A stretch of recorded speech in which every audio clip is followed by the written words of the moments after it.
આજે આપણે એકમલક્ષી અર્થશાસ્ત્રમાં રમતનો સિદ્ધાંત તેમાં પાર્ટ 2 કરશું. પાર્ટ 1 જે છે એ પહેલેથી ચેનલ ઉપર અપલોડ છે, જે તમે જોઈ શકો છો. આજે આપણે ડોમિનન્ટ સ્ટ્રેટેજી એટલે પ્રભુત્વ ધરાવતી રમત અને એની સાથે સાથે આપણે નેશ સંતુલન વિશે પણ જોશું. બરાબર, તો આપણે આ પહેલા પાર્ટમાં જોઈ લીધું હતું રમતના મૂળભૂત તત્વો. આ પે ઓફ મેટ્રિક્સ જે છે એ પણ મેં તમને સારી રીતેમાં સમજાવેલું હતું. આજે આપણે જોશું પ્રભાવી વ્યૂહરચના અને નેશ સંતુલન. તો પાછલા વિભાગમાં આપણે જોયું હતું કે રમતની ચૂકવણીઓ એટલે કે આવી રીતના પે ઓફ મેટ્રિક્સમાં કેવી રીતના લખી શકાય છે, બરાબર, અને જુદી જુદી વ્યૂહરચનાઓના સંયોજન સાથે સંકળાયેલી ચૂકવણીઓ કેવી રીતે આપણે ઓળખી શકીએ છીએ. હવે આપણે જોઈએ કે રમત રમતી વખતે પેઢીઓ કેવી રીતના વિવિધ વ્યૂહરચનાઓમાંથી એ શ્રેષ્ઠ વ્યૂહરચના પસંદ કરે છે, બરાબર, અને આપણે એ પણ જોઈશું કે રમતમાં સંતુલન કેવી રીતના આવશે. એટલે આપણે નેશ સંતુલનની વાત કરશું કે પેઢી જે છે એ સમતુલામાં કેવી રીતના આવે છે, એટલે રમતનું સંતુલન કેવી રીતના નક્કી થાય છે અને શ્રેષ્ઠ વ્યૂહરચના કેવી રીતના પસંદ કરે છે. અહીંયા આપણે ધારો કે બે પેઢીઓ ફોર્મ એ અને ફોર્મ બીનો વિચાર કરીએ, જે સમાન વસ્તુનું ઉત્પાદન કરે છે, બરાબર, જે સમાન વસ્તુનું આવશે અહીંયા સમાન વસ્તુનું ઉત્પાદન કરી રહી છે. બંને પાસે પોતાનો નફો મહત્તમ કરવા માટે બે વ્યૂહાત્મક વિકલ્પો છે, એટલે એના પાસે બે સ્ટ્રેટેજી છે, વ્યૂહાત્મક વિકલ્પો, બરાબર. કિંમત ઘટાડવી અથવા તો કિંમત ના ઘટાડવી. અહીંયા એના પાસે બે વિકલ્પ છે, એક તો એ પ્રાઇસ ઇન્ક્રીઝ કરશે અથવા તો પ્રાઇસને ડિક્રીઝ કરશે, બરાબર. એટલે પ્રાઇસ ઘટાડવી અથવા તો ન ઘટાડવી, બરાબર, એટલે ઇન્ક્રીઝ નહીં આવે અહીંયા. પ્રાઇસ ઘટાડવી અથવા તો ન ઘટાડવી એટલે સ્થિર રાખવી, એવી બે એના પાસે એવા બે વિકલ્પો છે. જો રમતની અપેક્ષિત ચૂકવણીઓ કોષ્ટક કયા નીચે કોષ્ટકમાં દર્શાવેલો છે એમાં સારાંશિત કરવામાં આવી હોય તો દરેક પેઢી કઈ વ્યૂહરચના પસંદ કરવી જોઈએ. અહીંયા આપણે પે ઓફ મેટ્રિક્સ આપેલો છે કે ફોર્મ બી, અહીંયા જે છે એ ફોર્મ બીની વાત છે ને અહીંયા ફોર્મ એ છે. પ્રાઇસ અગર એ ડિક્રીઝ કરશે અથવા તો નહીં કરે, બરાબર, અને આ જે છે એ ફોર્મ બી માટે છે 15 અને 10.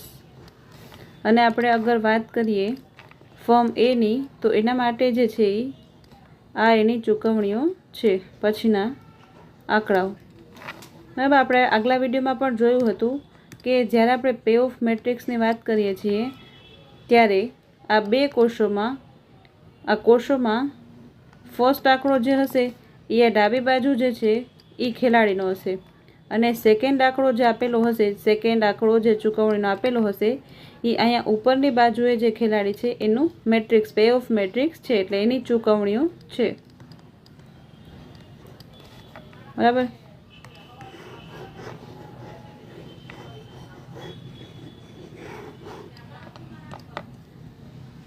હવે આપણે આગળ જોઈએ.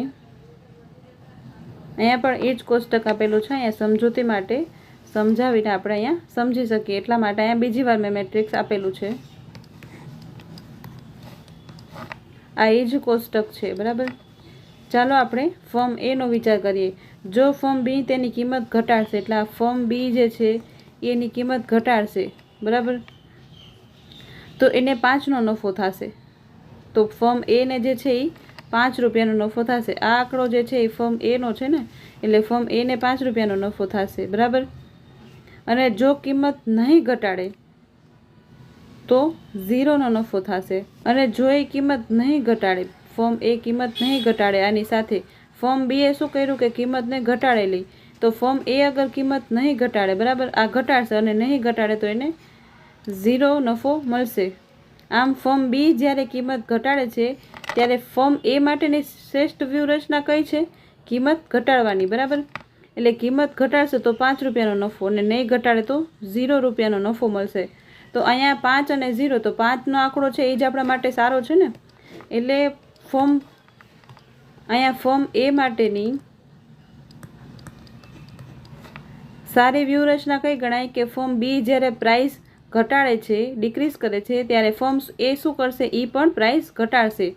નહીં ઘટાડે તો એને ફાયદો જે છે એ ઓછો થશે, બરાબર. 0નો ફાયદો થાય છે અને અહીંયા 5નો ફાયદો થાય, તો ઓબ્વિયસલી 5નો ફાયદો ચૂઝ કરશે. એટલે અહીંયા ફર્મ એ માટે શ્રેષ્ઠ વ્યૂહરચના એ કિંમત ઘટાડવાની છે. અહીંયા પ્રાઇસ ડિક્રીઝ, કિંમત ઘટાડવાની, બરાબર. હવે આપણે આગળ જોઈએ. બીજી બાજુ ફર્મ બી જે છે એની કિંમત નહીં ઘટાડે, બરાબર. ફર્મ બી તેની કિંમત ન ઘટાડે તો ફર્મ એ કિંમત ઘટાડીને 8નો નફો કમાઈ શકે છે. હવે અહીંયા ફર્મ બી શું ડિસિઝન લે છે કે એ કિંમત નહીં ઘટાડે, ડઝન્ટ ડિક્રીઝ પ્રાઇસ. તો ફર્મ એને જે છે એ 8 રૂપિયાનો નફો થાય છે, બરાબર. એ પ્રાઇસ ઘટાડશે તો, અને નહીં ઘટાડે તો એને 2નો નફો થાય છે, બરાબર. એટલે અહીંયા જે છે કિંમત ઘટાડીને 8નો નફો કમાશે, અને જો કિંમત નહીં ઘટાડે તોય 2નો નફો કમાશે. આમ ફર્મ બી જ્યારે તેની કિંમત નહીં ઘટાડે ત્યારે ફર્મ એ માટે તેની કિંમત ઘટાડવામાં એનો ફાયદો થાય છે. એટલે ફર્મ એ નામાં ફાયદો ક્યાં થશે? અહીંયા 8નો નફો મળે છે અને અહીંયા 2નો નફો મળે છે, તો ઓબ્વિયસલી એ 8નો નફો સિલેક્ટ કરશે. તો એના માટે ફર્મ બી જે છે એ પ્રાઇસ અગર ઘટાડશે નહીં, બરાબર.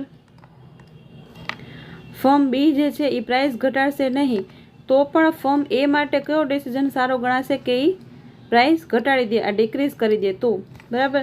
તો હવે આમાં શું થયું કે ફર્મ બી જે છે, આ ફર્મ બી એ પ્રાઇસ ઘટાડશે અથવા તો નહીં ઘટાડે તો પણ આ ફર્મ એને જે છે એ પ્રાઇસ ઘટાડવાથી 2 વાર ફાયદો થાય છે, બરાબર.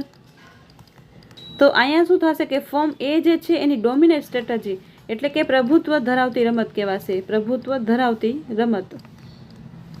ફર્મ એ માટે કે બી ગમે એ કરે, બી પ્રાઇસ ડિક્રીઝ કરે કે ઇન્ક્રીઝ કરે કે ન ઘટાડે, બરાબર, તો પણ એ માટે જે છે એ પ્રાઇસને ઘટાડવી એના માટે ફાયદાકારક છે. એટલે ફર્મ બી જે છે, ફર્મ બી એ ગમે તે કરશે, પ્રાઇસ ઘટાડશે અથવા તો પ્રાઇસ નહીં ઘટાડે તો પણ ફર્મ એ જે છે એ પ્રાઇસ ઘટાડશે, અને એ એના માટે શ્રેષ્ઠ વ્યૂહરચના ગણાશે, બરાબર. તો અહીંયા જે છે એ ફર્મ એ જે છે એની ડોમિનેટ સ્ટ્રેટેજી એટલે પ્રભુત્વ ધરાવતી રમત છે કે ફર્મ બી જે છે એ ગમે એ કરશે તો એ ફર્મ એને જે છે એ ફરક પડશે નહીં, એના એક જ ડિસિઝન ઉપર કાયમ રહેશે કે એને પ્રાઇસ ઘટાડવી છે, એટલે કિંમત ઘટાડવી છે, બરાબર. આનો અર્થ એ થયો કે ફર્મ બી ગમે તે કરે, ફર્મ એ માટે જે છે એ કિંમત ઘટાડીને હંમેશા એને વધારે નફો મળશે. આથી આપણે એમ કહી શકીએ છીએ કે કિંમત ઘટાડવી એ ફર્મ એ માટે પ્રભાવી વ્યૂહરચના એટલે કે ડોમિનેટ સ્ટ્રેટેજી છે, બરાબર. પછી આપણે આગળ જોઈએ તો પ્રભાવી વ્યૂહરચના એ ખેલાડીની એવી શ્રેષ્ઠ વ્યૂહરચના છે જે બીજા ખેલાડી દ્વારા પસંદ કરાયેલી વ્યૂહરચનાથી સ્વતંત્ર હોય છે. એટલે અહીંયા ફર્મ એ માટે પ્રભુત્વ ધરાવતી રમત હતી, એમાં એના માટે કિંમત ઘટાડવી એ શ્રેષ્ઠ વ્યૂહરચના હતી. એમાં ફર્મ બી જે છે એ ગમે એ કરે, ડિક્રીઝ કરે એટલે કિંમત ઘટાડે અથવા તો ન ઘટાડે, પણ એ જે છે ફર્મ એ કિંમત ઘટાડીને હંમેશા ફાયદામાં રહે છે.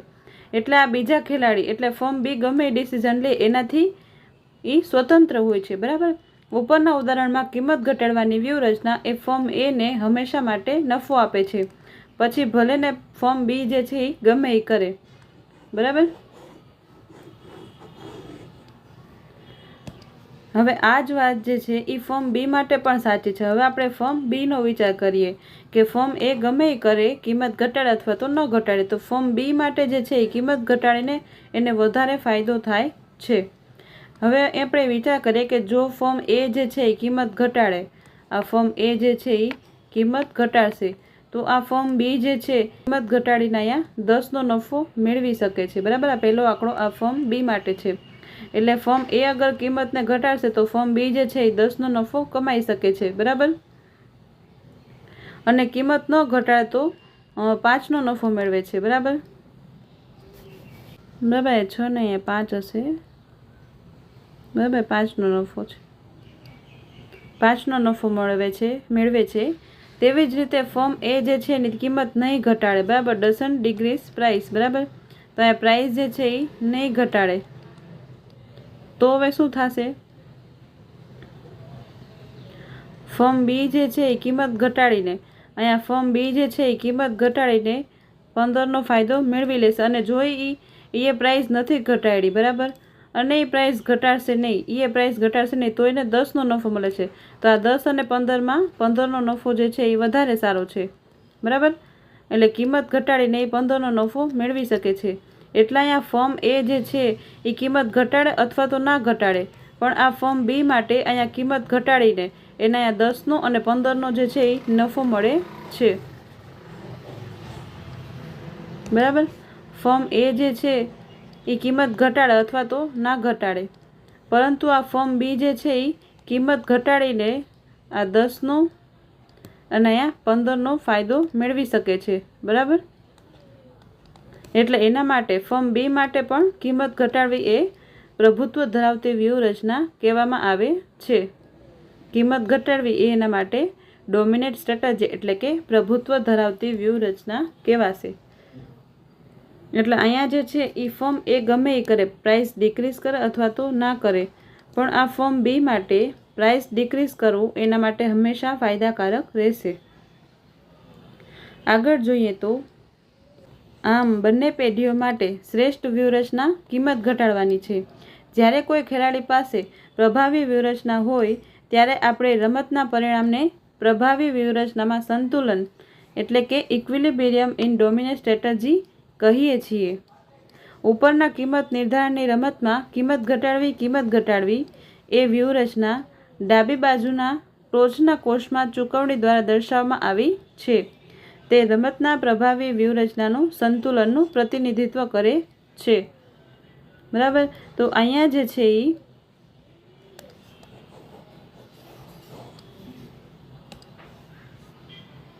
આ ડિક્રીઝ અને આ ડિક્રીઝ કરવું એ બંને માટે ડોમિનેટ સ્ટ્રેટેજી છે, બરાબર. અહીંયા એ 10 સિલેક્ટ કરે છે અને અહીંયા આ ફર્મ એ જે છે એ 0 અને 5માં 5 સિલેક્ટ કરે છે, બરાબર. આ પ્રાઇસ ડિક્રીઝ કરવી એના માટે ડોમિનેટ સ્ટ્રેટેજી છે. ડાબી બાજુના ટોચ ઉપર, આ ડાબી બાજુએ ટોચ ઉપર.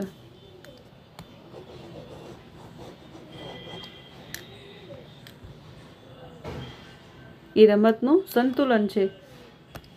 કોષ્ટક 3.1માં સારાંશિત જાહેરાતની રમત એટલે આપણે આગળના વિડીયોમાં જાહેરાત એટલે કે એડવર્ટાઇઝમેન્ટ કરશે અને નહીં કરે એ જોયું હતું.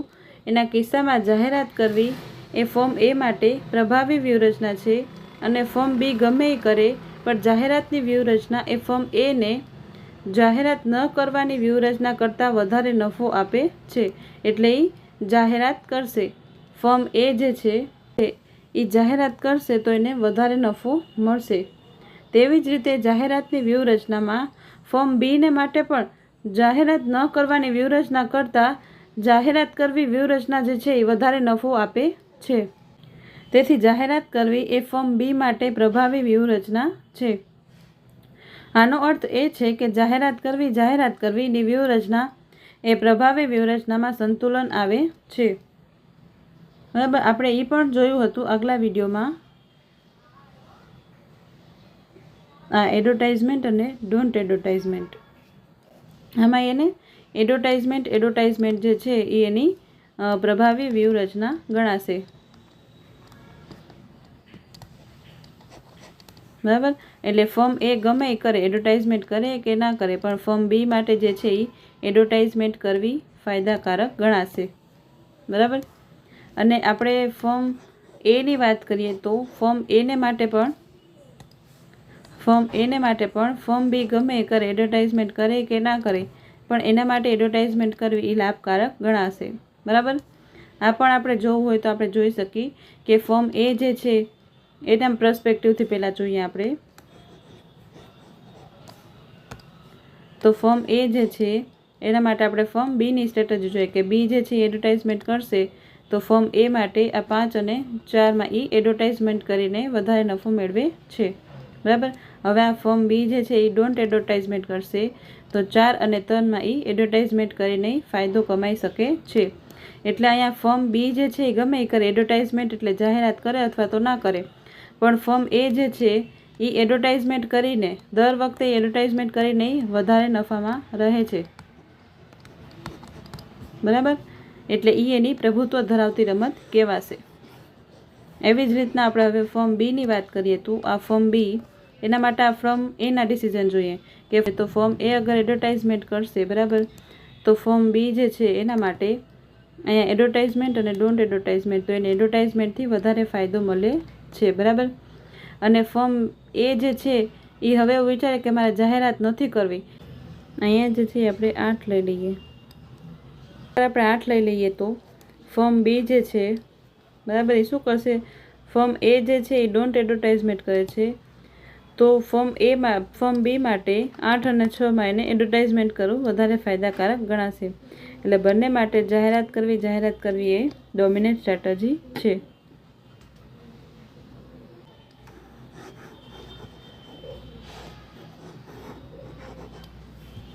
હવે આપણે આગળ જોઈએ. અહીં એક વધારાનો મુદ્દો એ છે કે ઉપર દર્શાવેલ જાહેરાતની રમત અને કિંમત નિર્ધારિત રમત એ એવી રમતનું પ્રતિનિધિત્વ કરે છે જેમાં ખેલાડીઓ એકસાથે એટલે કે સાયમલ્ટેનિયસલી ચાલે છે. દરેક ખેલાડી બીજા ખેલાડી દ્વારા પસંદ કરાયેલી કોઈપણ ક્રિયા અથવા તો વ્યૂહરચના જોયા વગર જ પોતાની વ્યૂહરચના પસંદ કરે છે, બરાબર. એટલે આમાં જે છે એ બંને ખેલાડીઓ સાથે ચાલે છે. એટલે બીજો ખેલાડી જે છે એ ગમે એ કરે, બરાબર, તો એને જોયા વગર જ આપણે આપણી વ્યૂહરચના પસંદ કરીએ છીએ. બધી રમતો જે છે એ આ પ્રકારની હોતી નથી. જેમ કે આપણે પછીથી જોઈશું કેટલીક વાર એક ખેલાડી પહેલે ચાલ કરવી પડે છે. આવા પ્રકારની રમતમાં રમવાનો ક્રમ એ પરિણામમાં મોટો તફાવત લાવી શકે છે. બરાબર, બધી રમતો આવી નથી હોતી કે બે ખેલાડીઓ એકી સાથે ચાલે, એટલે બધી રમત જે છે એ પ્રભાવી રમત નથી હોતી, બરાબર. એ આપણે આગળ જોશું. હવે આપણે જોઈએ નાશ સંતુલન, બરાબર. નાશ સંતુલન જે છે એ કેવી રીતના કઢાય આપણે આમાં જોઈ લઈએ. તો અહીંયા જે છે એ નાશ સંતુલન ગોતવું હોય તો આપણે આ ટેબલ બનાવી લઈએ આ બાજુ.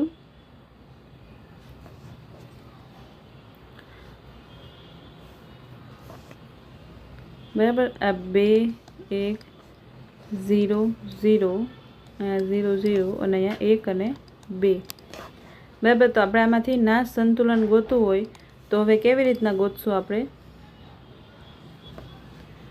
અહીંયા આપણે આ ડાબી બાજુ જે ખેલાડી છે એના માટે તો આ 2 અને 0માં, બરાબર, 2 જે છે એ આપણે વધારે સંતોષ આપશે અને 0 અને 1માં 1 વધારે સંતોષ આપશે, બરાબર.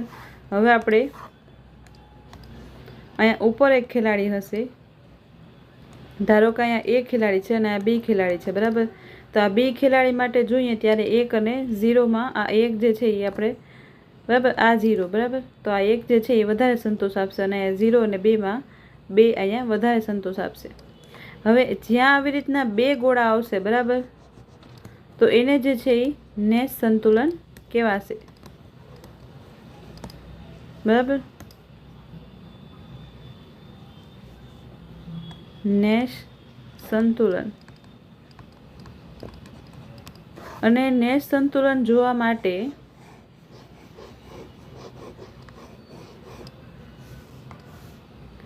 આપણે નેશ સંતુલન જોવું હોય તો આ પહેલા પોઈન્ટ્સ જે હશે,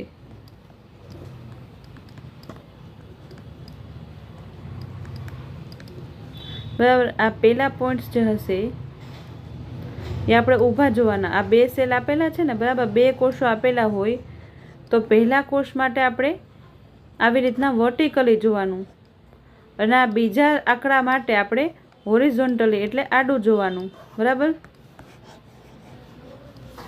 એટલે પહેલા આંકડા જે આપેલા છે, બરાબર, પહેલા આંકડા કોષમાં એના માટે તમારે આવી રીતના વર્ટિકલી જોવાનું. એટલે વર્ટિકલી જે છે એ કમ્પેર કરવાનું, બરાબર, કે આ મોટું છે કે આ મોટું છે, બરાબર, એ પહેલા આંકડા માટે. અને જ્યારે આપણે બીજા આંકડાની વાત કરશું, બીજા આંકડાની, ત્યારે તમારે આવી રીતના હોરિઝોન્ટલી જોવાનું એટલે આડી રીતના જોવાનું, બરાબર. હવે હું તમને એક આંકડો બતાવું છું આવી રીતના 1 2 0 0 0 2 1, બરાબર. તો આ જે છે આપણો એ પહેલો સેલ છે ને આ બીજો સેલ છે, બરાબર. તો આમાં જે પહેલા આંકડા જે છે એ ડાબી બાજુના ખેલાડીના હશે, ડાબી બાજુ જે ખેલાડી હશે એના. અને નાશ સંતુલન જોવું હોય તો આ પહેલા આંકડા જે છે એ તમારે ઊભા કમ્પેર કરવાના, બરાબર. અને હવે આપણે બીજા આંકડાની વાત કરીએ તો આ બીજા આંકડા જે છે એ તમારે આવા આડી રીતના કમ્પેર કરવાના કે 0 અને 1માં કોણ મોટું છે, બરાબર. એટલે આ કોષમાં જે બીજા આંકડા છે એને તમારે અહીંયા આડી રીતે કમ્પેર કરવાનું અને જે પહેલા આંકડા છે એને અહીંયા ઊભી રીતે કમ્પેર કરવાનું. એમાંથી જે મોટું હોય એમાં તમારે આમ ગોળ કરી નાખવાનું, બરાબર. તો બે ગોળા જ્યાં આવશે આવી રીતના બાજુમાં એને આપણે નાશ સંતુલન કહેવાશે, નેશ સંતુલન, બરાબર. જો તમને વિડીયો પસંદ આવ્યો હોય તો લાઈક કરજો, તમારા ફ્રેન્ડ સાથે શેર કરજો અને ચેનલને સબસ્ક્રાઈબ કરજો. અને ટેલિગ્રામ ગ્રુપ જોઈન ના કરેલું હોય તો જોઈન કરી લેજો. Thank you so much.